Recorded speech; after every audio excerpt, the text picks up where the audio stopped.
Hello everyone, and welcome back to Let's Play Skyrim. Last time we got started in Dragonsreach, we pickpocketed and spoke to 8 of the 10 residents. We have to save the other 2 for later. And we got started looting the building. We cleared out the actual Jarl's office, bedroom, and dining room. We cleared out his brother's room, and we are now at the entrance to his children's room. So, let's continue our festival of looting. 3 gold. Remember to watch for expensive things. We don't want to get caught stealing. In this chest, 5 gold, a loot, cup, coin purse, food, boiled cream treats in a bowl. Over here, on what I can only assume is Dagny's desk, there's a silver sapphire necklace, which I need to steal.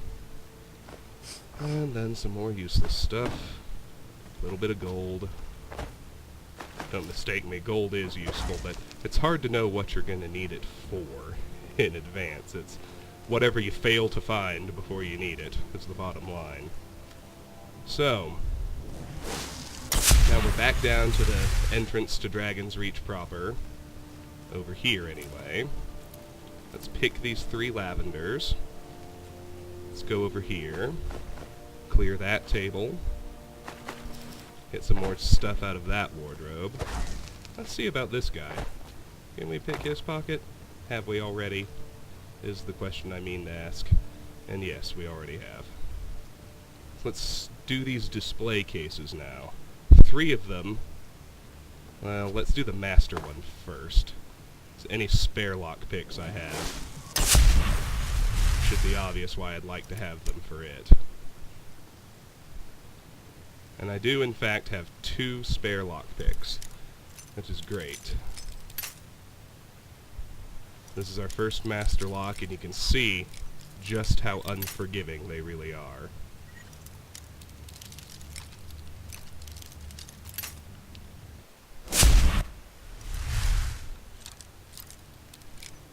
I mean, at our lock-picking level, the entire range is a few pixels.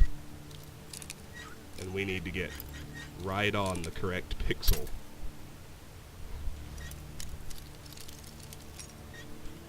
I think I went too far. Yes, we got it. Lockpicking increased to 45, and that's going to get me a level 36. Put the point in health, hoard the perk. Inside here is an elven sword. I already have one of those. But I'll gladly take that one. Let's do the others now. Apprentice locks. They got nothing. Well, there's a little bit of irony there, I suppose, but it's because it was already so damaged from those few little lockpicking to 46. Perfect. Another apprentice locked display case. Get this one open. Come on now. There we go. We've got a banded iron shield and a steel dagger. Gotta keep an eye on my carry weight because this is some heavy stuff. In the 4th one, we get Whiterun Guard's armor and Whiterun Guard's shield. Okay. Now let's head through here. This would be the steward's bedroom.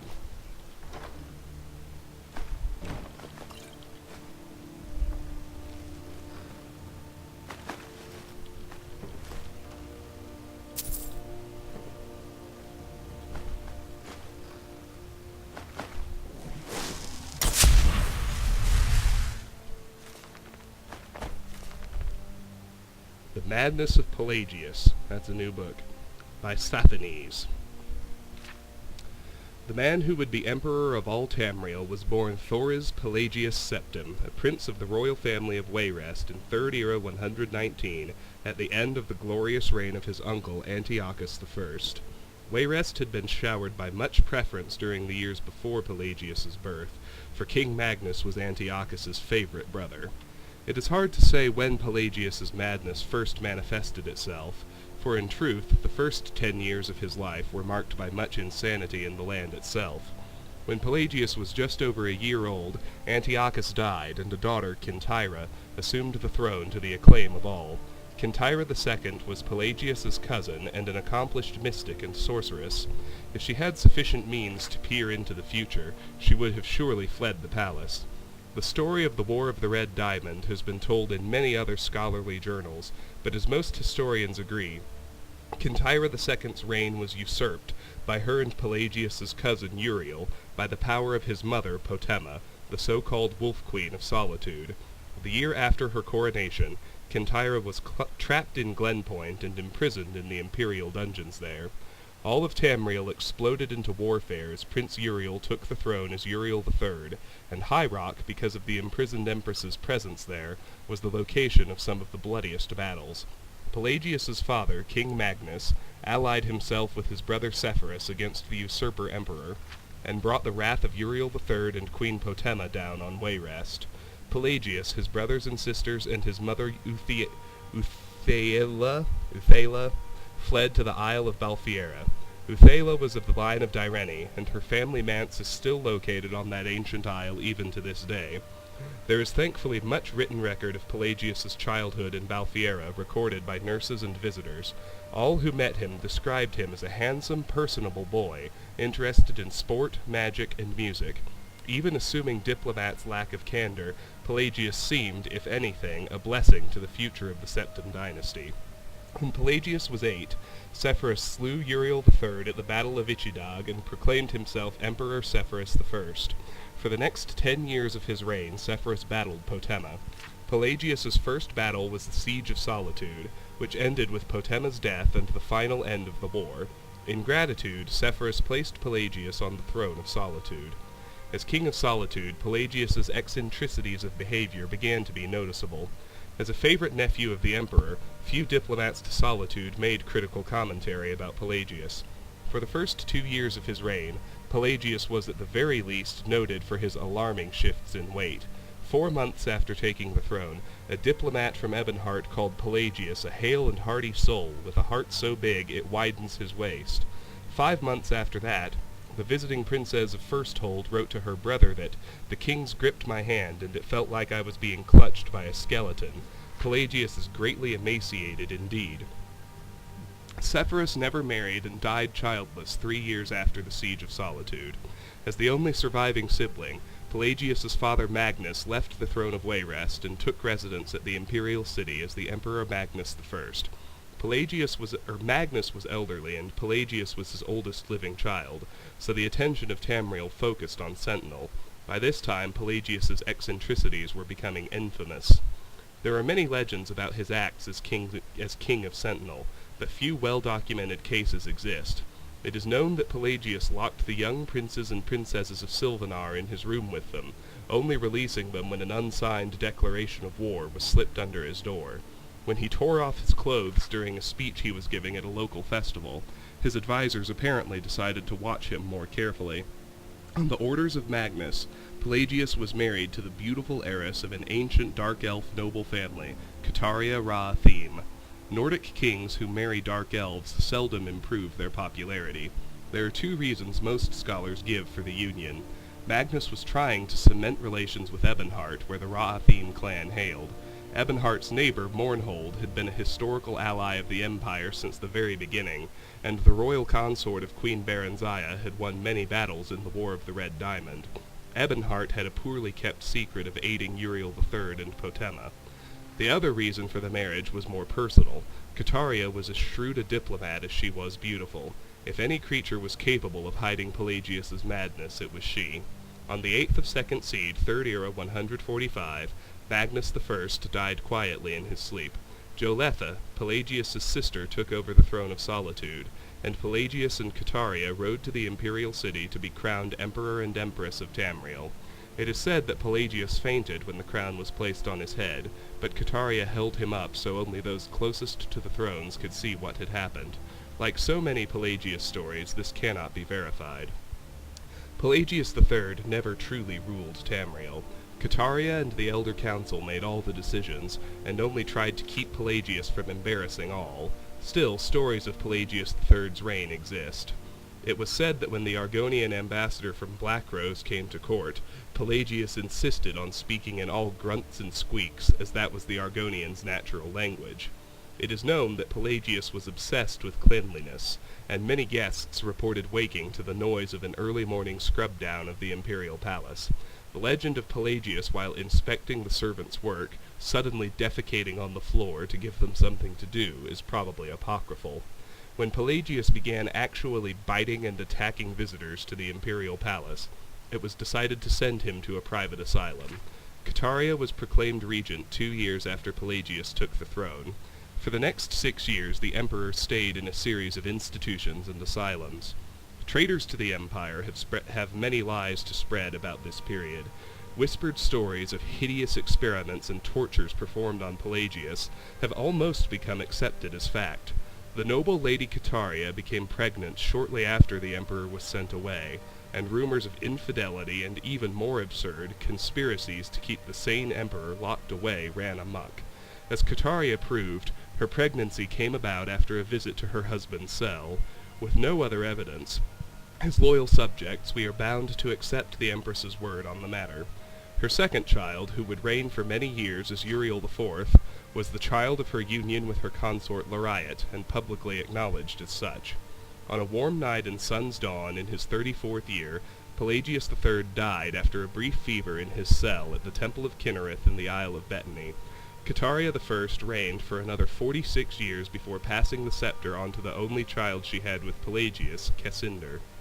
Pelagius's wild behavior has made him perversely dear to the province of his birth and death. The 2nd of Sun's Dawn, which may or may not be the anniversary of his death, records are not very clear, is celebrated as Mad Pelagius, the time when foolishness of all sorts is encouraged, and so one of the least desirable emperors in the history of the Septim dynasty has become one of the most famous ones. Okay. Got all that. Oh my goodness, an adept locked display case.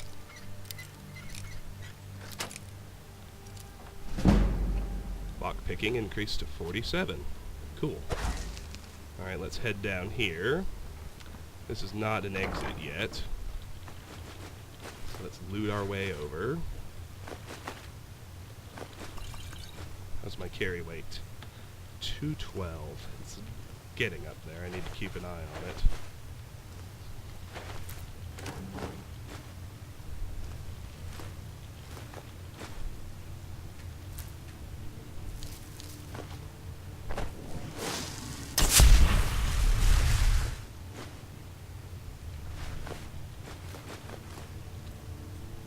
.26. Let's keep going. We've arrived at the servants' quarters. This is where Fianna and Gerda live. Their 2 bedrooms are off to either side.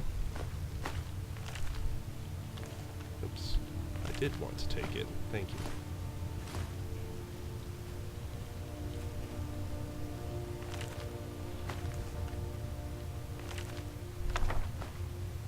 The Windhelm letters.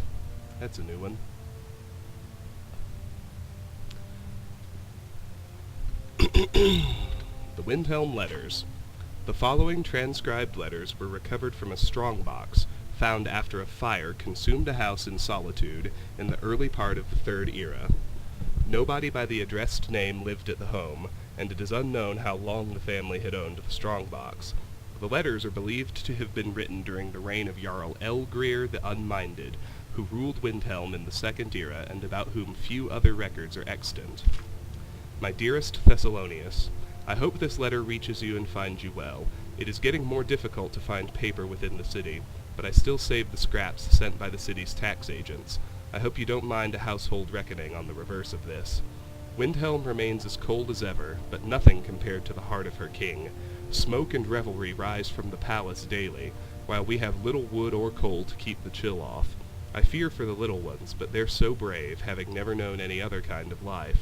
We all speak of you daily, and hope that we may come to see you soon. Yours, Raelia.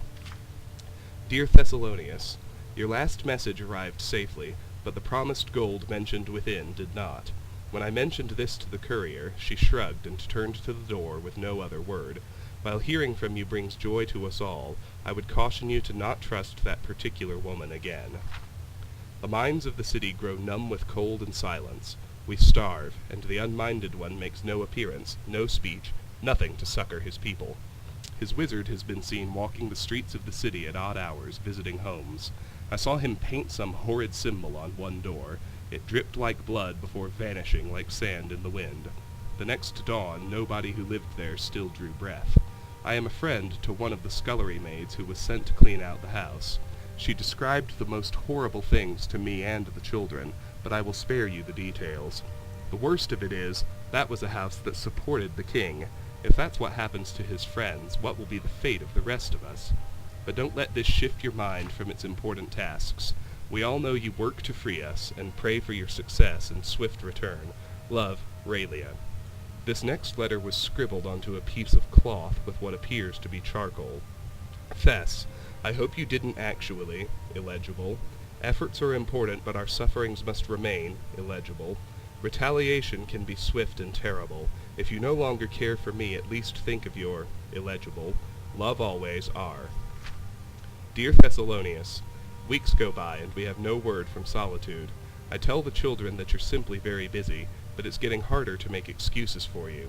If you can no longer send money, and I understand, smuggling anything of value into the city has become a fool's errand, at least send word that you still live and work for the freedom of Windhelm.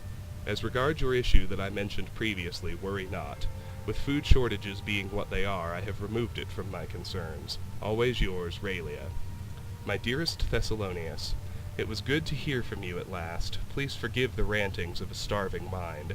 We have at last depleted the basement stores of food, even with the strictest rationing.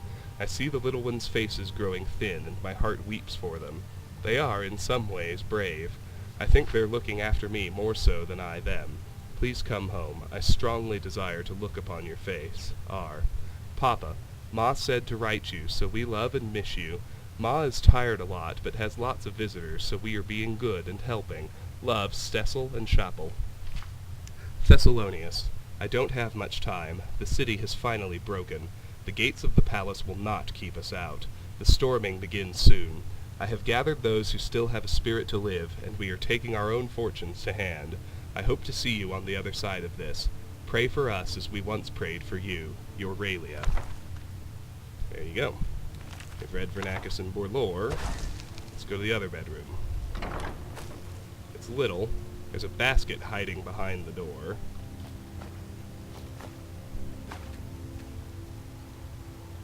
There we go. I don't know what was going on there. I couldn't move for a second.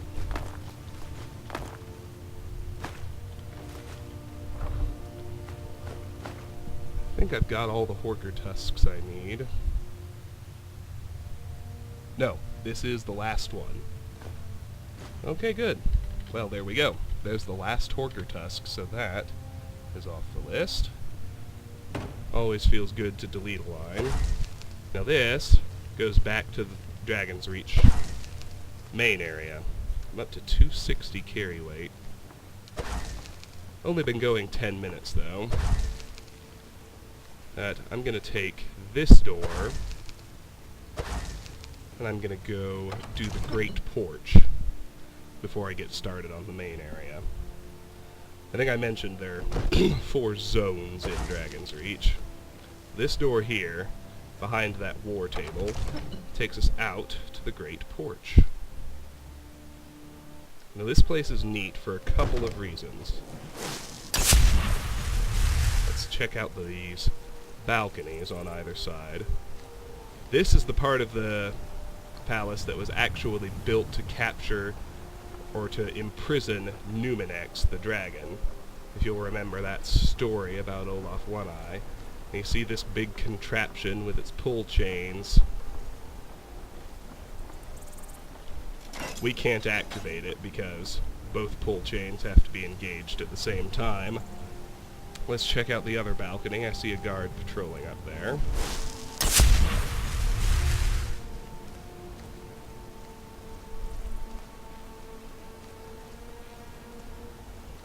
Need to make sure he doesn't have... You have committed crimes against Skyrim. He doesn't want to relinquish his arrows, I guess. Go cast your fancy magic someplace else.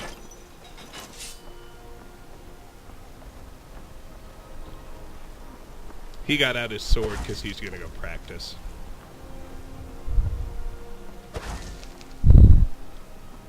You'll note there's no red dot. I haven't done anything to make anybody hostile. Alright, well, we explored those balconies and didn't find anything. But here's one thing to note.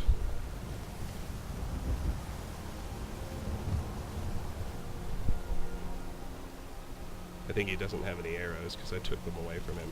I have plenty of arrows from pickpocketing, but if he practices, you can get as many arrows as you want, as long as you're patient, collecting them one at a time out of these practice dummies whenever you see a guard practicing archery. So that's useful.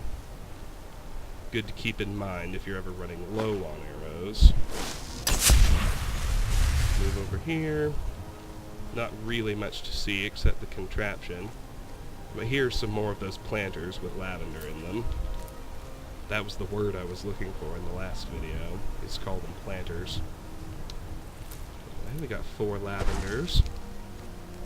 And that's it except for this table. The Jarl and the Steward sometimes like to eat out here. And you can see why. I mean, check out the view of the hold. You can see the tallest mountain, the throat of the world up there, and even right where I'm aiming the cursor right now, you can kind of see High Hrothgar. Illusion to 76. Delightful. Carry weight's at 267, so we can get started in the main area. I'm going to begin with this top floor area where Balgruuf's hanging out.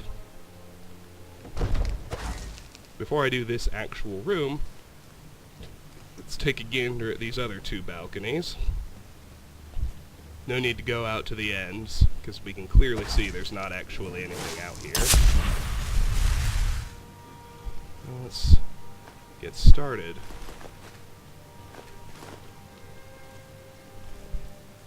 $277.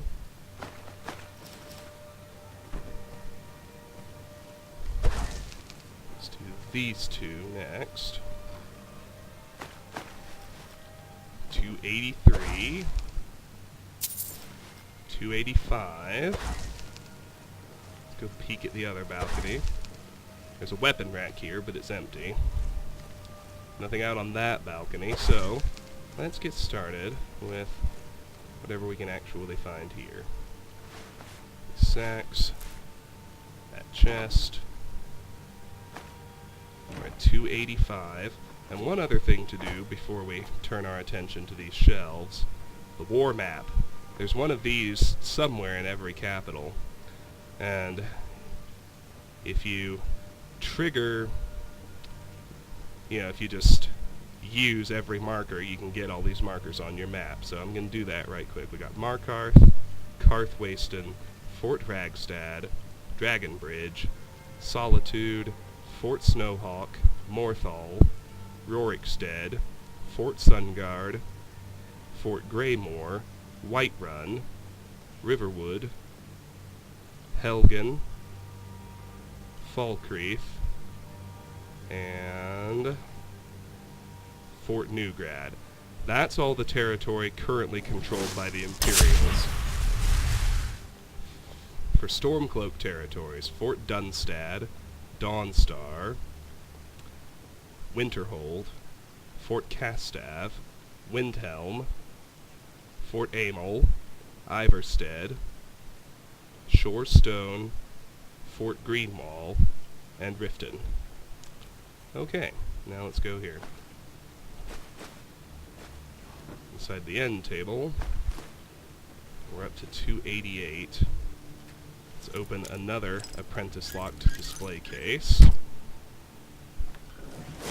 Then take the iron sword inside. We're up to 297. 298. 299. that will be 300. So it's time for an offload before we do anything else. Sneak to 67. Go cast your fancy magic someplace Awesome. else. Now Delphine is supposed to be in disguise of a sort. She's not supposed to be wearing her innkeeper outfit from Riverwood. She's supposed to be dressed very differently in the hope that we won't recognize her unless you're paying attention to the name. Her appearance here tends to glitch out if you went to Bleak Falls Barrow before getting the quest. What do you need? And it doesn't matter that much to me.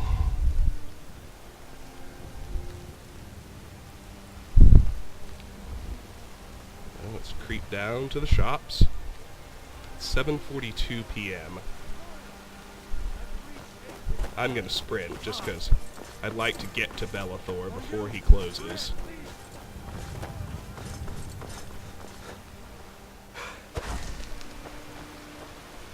Sell him everything that only he will take. Then I'll head to the Drunken Huntsman for the rest. Got something for just about everybody in here. Everything's... Take a look. Alright, good. We got to him. He's the only one who will take a wooden sword. The others stuff can be sold to others. He's the only person who will buy clothes. So let's sell all this to him. Oops. Iron boots we can sell elsewhere. Food we can for the most part sell elsewhere. Books. Only he will buy books. And only he will buy most of this miscellaneous stuff like dishes.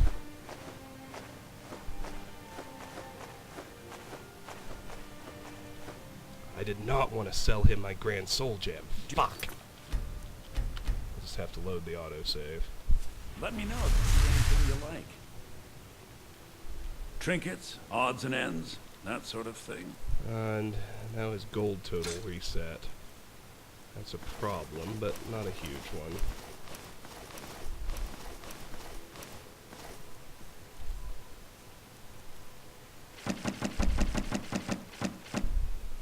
Just need to be a little bit more careful. Time is frozen, so there's no need to be in such a rush.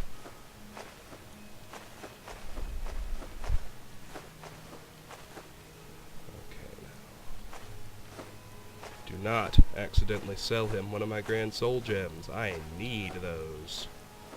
Very much.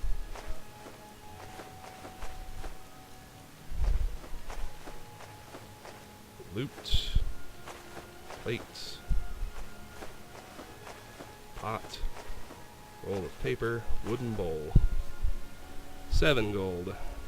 Now there's some stuff I know only he takes, like the gourds. I think everything else we can sell at the Huntsman, so... Good. Do come back. I'm gonna try and catch Adrian or Ulfberth before they close their shop. I doubt I can. 8 minutes. Let's go. 8 game minutes, which is only like a few seconds in real time. 5 game minutes. 4. We got to it. Welcome to... Looking to protect yourself or deal some damage? Okay, you take the iron sword and the steel dagger and the iron boots. Good doing business. Now let's go to the Huntsman for everything else. And now we can slow down. No more hurry.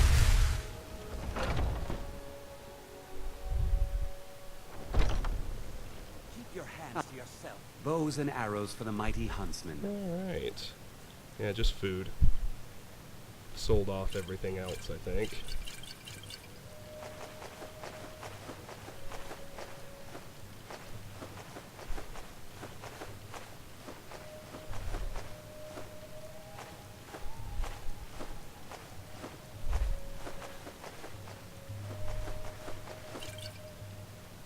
Thank you very much. Okay. Do I have anything else that's not got a stolen tag that I would just like to sell?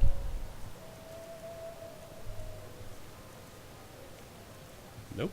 I don't believe I do. For your Cool. business. Alright, so let's head to Anis's cabin and offload. And we'll come right back. We've only been playing 20 minutes.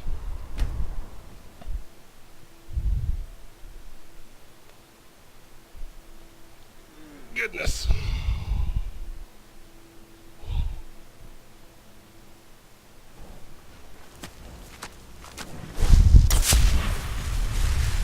It's going to be a hell of a crafting session when I finally decide to have one.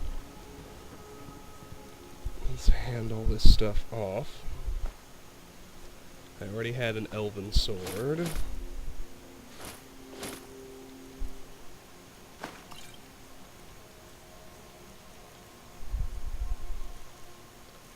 Alright. Let's bop downstairs. Still haven't found any unique stuff, but... and really not even much in the way of useful stuff, but... in here, we can put away that last porker tusk. Saber-cat pelt can go in the smithing sack. Of course, any and all alchemy ingredients go in here. I believe that's everything. Looks that way. Let's get back to it.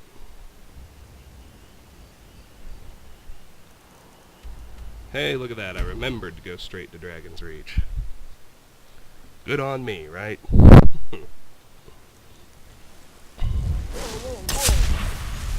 the magic? Let's head in here and get right back to what we were doing. I want to finish clearing out the top floor. You'll notice there is nothing to take here in this entrance area. Nothing until we get up these stairs. Leaving Farengar's little nook for last. Go cast your fancy magic someplace else. Quit crying about my magic. Alright. And right where we were. Song of the Eskelda Men. That's a new one. Nord Traditional. Translation, 3rd era 213, Athenian monks at Old Anthel. 50 nights from home I last awoke, upon a sky-flung cliff in Hjalmarch hold. Though my flesh had died and gone to ground, my vision went on from body unbound. Winking there in the vale whence I came, this dead man's eyes saw a pale flame, where men, the same who took life away, sung high their battle glory and praise. Wafting went I, a shade or a white, through stoic pines, pitched ink of night. Ere I came upon the pyre-burning throng, I heard carried on wind's wing their song. Sing high and clear, bandsmen born of sky, let Sovngarde hear and join our cry. These honored dead shed blood upon the fen, ending orc and elf and traitor men. Your spirit went unto and filled their heart. You sped them to glory, hail spirit Wulfarth. Then oil from urns fed greedy flames, burning what few my legion and I slayed. Wordlessly they chanted, and then until dawn, every flake of ash gathered ere they marched on. Swept along unseen, so too went I, meekly haunting these children of the sky. Tireless they went over hearth and hill, exhaustion seemed only to spur them still. Unflagging they went, a whirl of rage, soon finding our camp bloated with prey. My dead heart ached, for I knew men within, doomed never knowing how close was their end. Again the Nord chests swelled up in refrain. I screamed unheard, I wept with horror plain. Hear us, our ancestor Ash-King Ismir. Honor this war-band as we to glory repair. Those dead to whom you spoke and heard, we bear them upon us, your valor conferred. And so it was to the man each was smeared, with ash of a brother's bone, blood, and beard. These ashen brutes, the Eskelda men, set to a gruesome task each bowstring bent. I bellowed then a cry of desperate rage, a futile howl among those men, an empty page. Yet one elder turned and unblinking stared, into the vapor soul of me his nostrils flared. He bellowed ancient words, his beard aflame, and my vision fell away, peace at last came.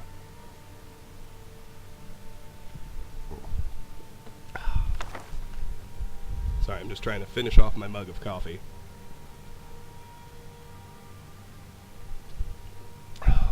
Delicious. I love that stuff. Okay, let's keep going now. Let's work our way on down. The Wolf Queen V6. That's a new one. There are 8 volumes of this, but they're very interesting. The Wolf Queen, Book 6, by Wagan Jarth. From the pen of Inzolicus, 2nd century sage. 3rd era 120. The 15-year-old Empress Kintyra Septim II, daughter of Antiochus, was coronated on the 3rd day of first seed. Her uncles Magnus, king of Lilmoth, and Sepphoris, king of Gilane, were in attendance, but her aunt, Potema, the Wolf Queen of Solitude, had been banished from the court. Once back in her kingdom, Queen Potema began assembling the rebellion, which was to be known as the War of the Red Diamond. All the allies she had made over the years of disgruntled kings and nobles joined forces with her against the new empress. The first early strikes against the empire were entirely successful. Throughout Skyrim and northern High Rock, the imperial army found themselves under attack. Potema and her forces washed over Tamriel like a plague, inciting riots and insurrections everywhere they touched. In the autumn of the year, the loyal Duke of Glenpoint on the coast of High Rock sent an urgent request for reinforcements from the imperial army, and Kintyra, to inspire the resistance to the Wolf Queen, led the army herself. 3rd era 121. We don't know where they are, said the Duke, deeply embarrassed. I sent scouts out all over the countryside. I can only assume that they've retreated up north upon hearing of your army's arrival. I hate to say it, but I was hoping for a battle, said Kintyra. I'd like to put my aunt's head on a spike and parade it around the empire. Her son Uriel and his army are right on the border to the imperial province, mocking me. How are they able to be so successful? Are they just that good in battle, or do my subjects truly hate me? She was tired after many months of struggling through the mud of autumn and winter. Crossing the Dragontail Mountains, her army nearly marched into an ambush. A blizzard snap in the normally temperate barony of Dwynnon was so unexpected and severe that it must certainly have been cast by one of Potema's wizard allies. Everywhere she turned she felt her aunt's touch, and now her chance of facing the Wolf Queen at last had been thwarted. It was almost too much to bear. It is fear, pure and simple, said the Duke. That is her greatest weapon. I need to ask, said Kintyra, hoping that by sheer will she could keep her voice from revealing any of the fear the Duke spoke of. You've seen the army. Is it true that she has summoned a force of undead warriors to do her bidding? No, as a matter of fact it's not true, but she certainly fosters that rumor. Her army attacks at night, partly for strategic reasons, and partly to advance fears like that. She has, so far as I know, no supernatural aid other than the standard battle mages and nightblades of any modern army. Always at night, said Kintyra thoughtfully. I suppose that's to disguise their numbers. And to move her troops into position before we're aware of them, added the Duke. She's the master of the sneak attack. When you hear a march to the east, you can be certain she's already on top of you from the south. But listen, we'll discuss this all tomorrow morning. I've prepared the castle's best rooms for you and your men. Kintyra sat in her tower suite, and by the light of the moon and a single tallow candle, she penned a letter to her husband-to-be, Lord Modellus, back in the imperial city. She hoped to be married to him in the summer at the Blue Palace her grandmother Quintilla had loved so much, but the war may not permit it.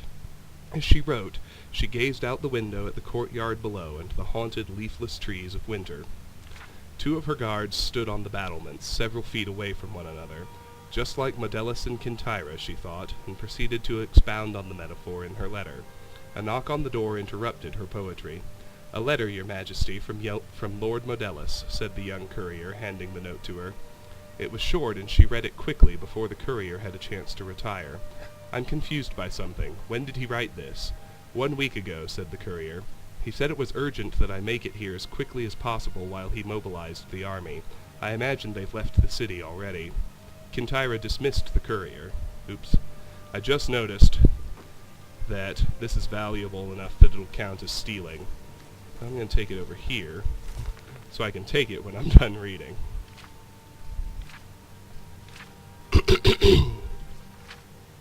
Kintyra dismissed the courier. Modellus said that he had received a letter from her urgently calling for reinforcements to the battle at Glenpoint, but there was no battle at Glenpoint, and she had only just arrived today. Then who wrote the letter in her handwriting, and why would they want Modellus to bring a second army out of the imperial city into High Rock? Feeling a chill from the night air at the window, Kintyra went to shut the latch. The 2 guards on the battlements were gone. She leaned over at the sound of a muffled struggle behind one of the barren trees. and did not hear the door open. When she turned, she saw Queen Potema and Menton, Duke of Glenpoint, in the room with a host of guards. "You move quietly, Aunt," she said after a moment's pause. She turned to the Duke. "What turned you against your loyalty to the Empire? Fear?" "And gold," said the Duke simply. "What happened to my army?" asked Kintyra, trying to look Potema steadily in the face. "Is the battle over so soon?" "All your men are dead," smiled Potema. "But there was no battle here, merely quiet and efficient assassination. There will be battles ahead, against Modellus in the Dragontail Mountains, and against the remnants of the Imperial army in the city. I'll send you regular updates on the progress of the war." "So I am to be kept here as your hostage?" asked Kintyra, flatly, suddenly aware of the solidity of the stones and the great height of her tower room. "Damn you, look at me! I am your empress! Think of it this way. I'm taking you away from being a fifth-rate ruler to a first-rate martyr," said Potema with a wink. "But I understand if you don't want to thank me for that." There we go. Onward.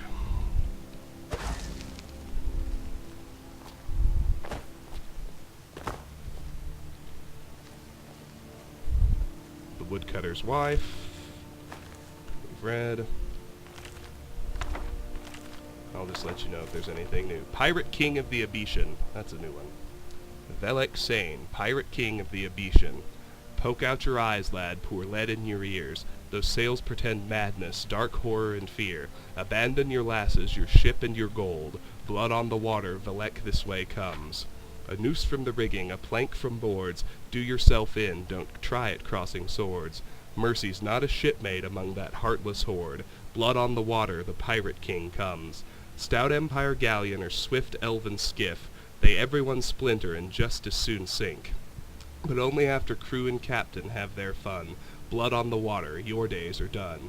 He'll tear your gut and he'll eat your heart raw. His eyes gleam red, his heart will never thaw.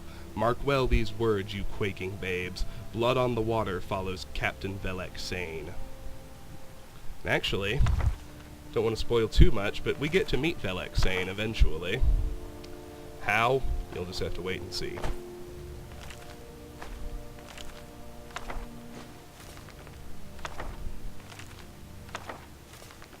Look at all this stuff we've already read.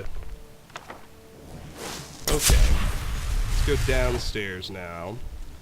I'm still going to skip the main chamber in the interest of starting at the back and working our way out. Fancy yourself an... Never could get the hang. Let's head over here toward the kitchen. Down these stairs in the back. And I'll show you a couple of things. The door in here leads into the servants' quarters area of the Jarl's quarters. Let's open this door. Old wooden door, requires key. We'll be back here later. Hat in the wardrobe. Potatoes. Tomatoes. Green apples. Tomatoes. Potatoes. Red apples. 4 wheat. Hey, there we go. Something really useful. As common as it is, wheat is a pretty crazily useful ingredient. It's always nice to find.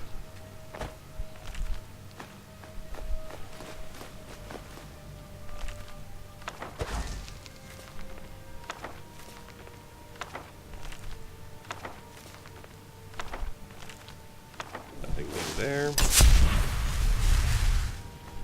I don't know who's supposed to sleep in here. Just seems like an empty room. I don't know who's listed as owning that bed. Maybe Irileth. She never sleeps, but that might be flagged as hers.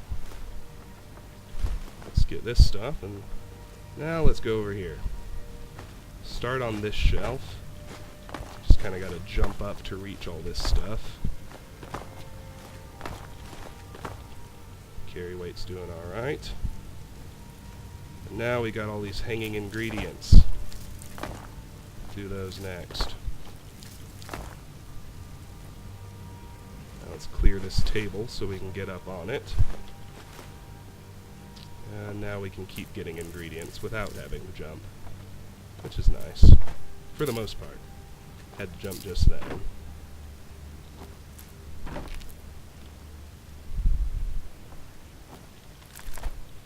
Okay, that's it for the hanging stuff. Let's just grab up all this food.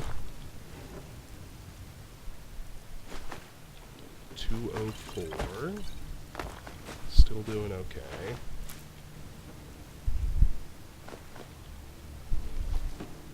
Let's head over here now. Clear off the top of the table first. Let's get all these goodies underneath it. A boatload of carrots.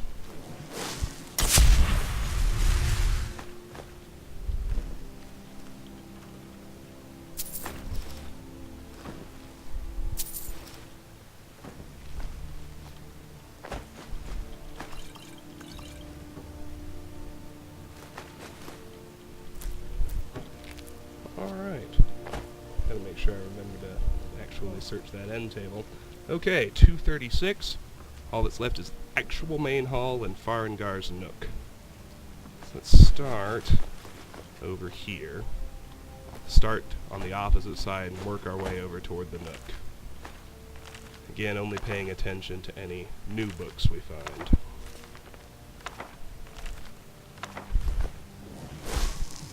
I hope you've noticed are becoming rarer and rarer. Illusion to 77.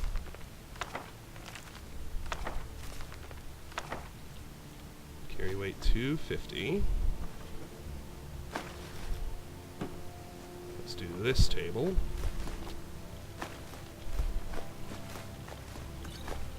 Next, let's do the Jarl's platform. Go cast your fancy magic someplace else. Now let's do the other table. We're at 263.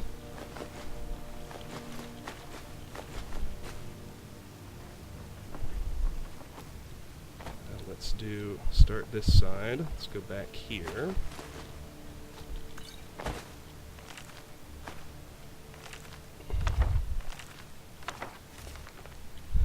No new books. Next shelf.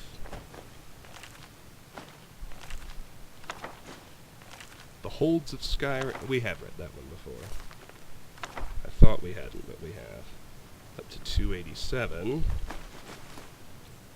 289. Let's pass the nook.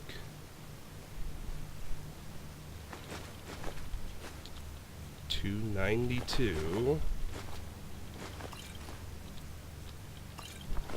Probably gonna have to offload again. Yeah, 298.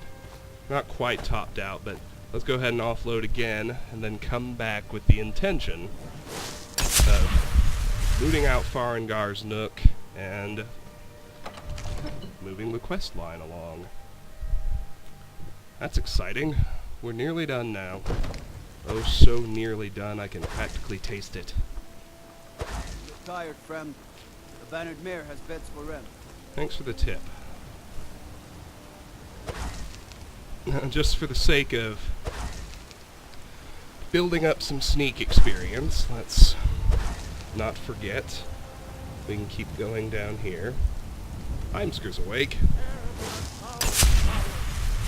your unworthy servants, give praise, for only through your grace of heaven may we truly reach enlightenment.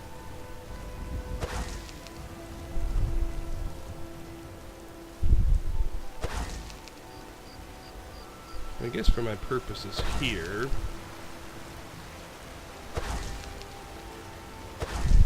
I can start off with Hulda.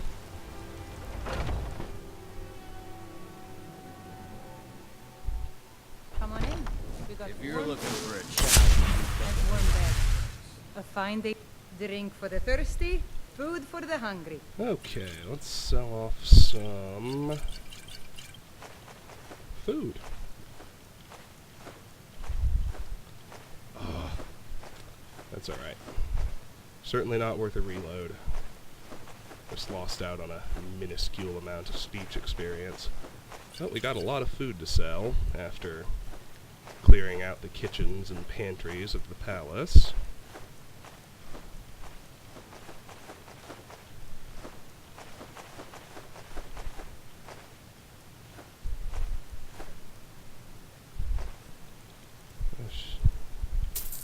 We'll buy that one salt pile. Yes, we will. We'll sell you 5 more gold worth of food. Absolutely.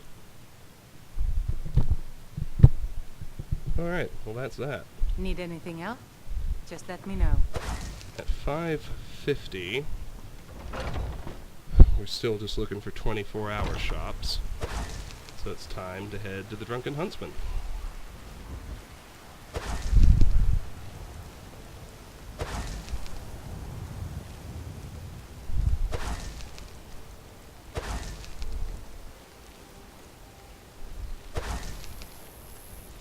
We have to do... We're finally closing in on the real end of Whiterun. And we only have to do this 5 times. Take a look. For the 5 major hold capitals, and there's a lot of space in between them. So, if this seemed really long and tedious to you, just know that we have to do it 4 more times, but that isn't, in the scheme of the size of this game, that's not that often, and it's kind of fun. Thank you very much. I just received a comment that someone thinks the cities in this game really are beautiful, and it's nice to spend time in them, and I agree. I think that a lot of people don't really do the in-depth exploration that I'm doing, and they're missing out. There's a lot of stuff to find, both in terms of practical utility and just in terms of, you know, cool stuff. Okay. We've sold all the weapons and armor and food that we can. I have no potions to sell, which means anything else I have is going to Bellathor.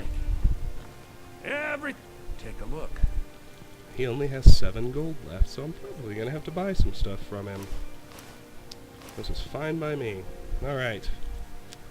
Let's see. Well, we'll start with a bear pelt. I need... let me see... I needed 8 more, so with that purchase I only need 7.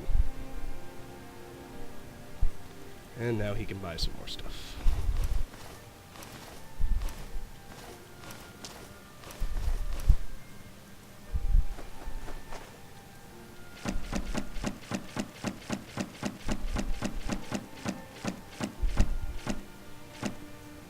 Alright, he's down to 0 gold again. Let's scroll down and see. Ah, glass. How much more of that do I need? I need 41. And he's got 11. So with that in hand, I only need 30 more glass. Good news. Let's go back here.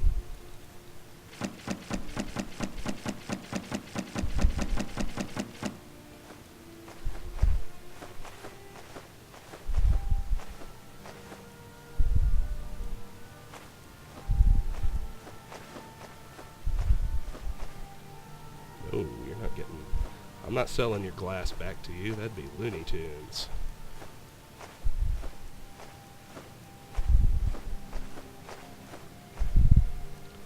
Alright, 0 gold, so we can buy goat horns.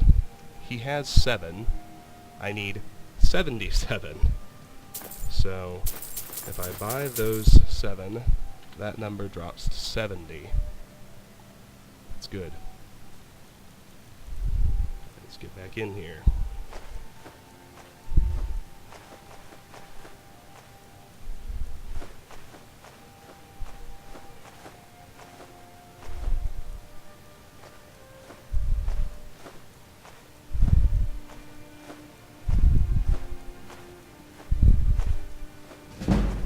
Speech to 53. Awesome. Some may call this junk. Me, I call them treasures.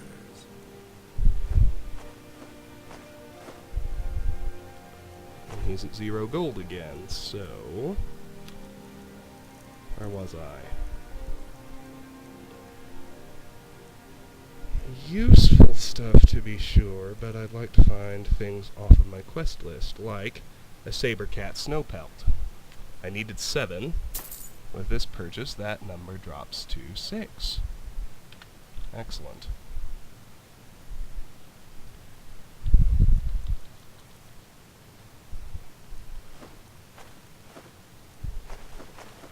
And I think this'll do us. Yes, good. Do come back.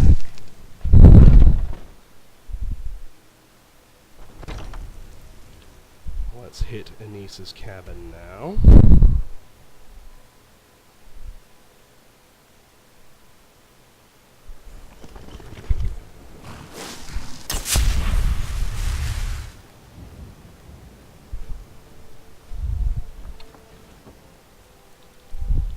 Alright.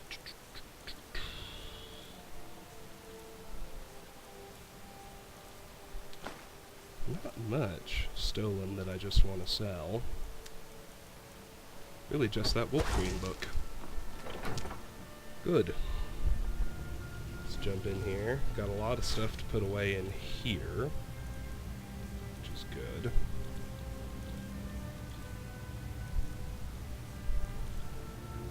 Bear pelt, that glass, those goat horns, that snow pelt. And the ingredients go in here.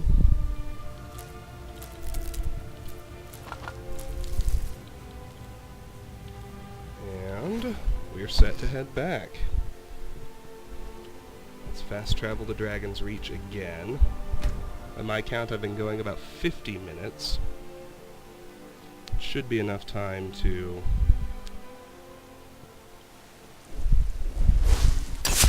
I still don't really want to advance the story, but I think that's what's coming up next. So, even though it's a little bit short of my usual, I'm the commander of the guard here. I think I'll call it a video, so that next time I have the time to advance the story, clear out Farengar's Nook, and do a little bit of good old-fashioned questing. So we'll leave it here. This has been Let's Play Skyrim. We've cleared out Dragonsreach except for the Court Wizards area, so next time we'll go in there, the story will advance, we'll clear it out, and then it'll be time to do some questing. I'll see you then. Until then, thank you very much for watching. Bye-bye.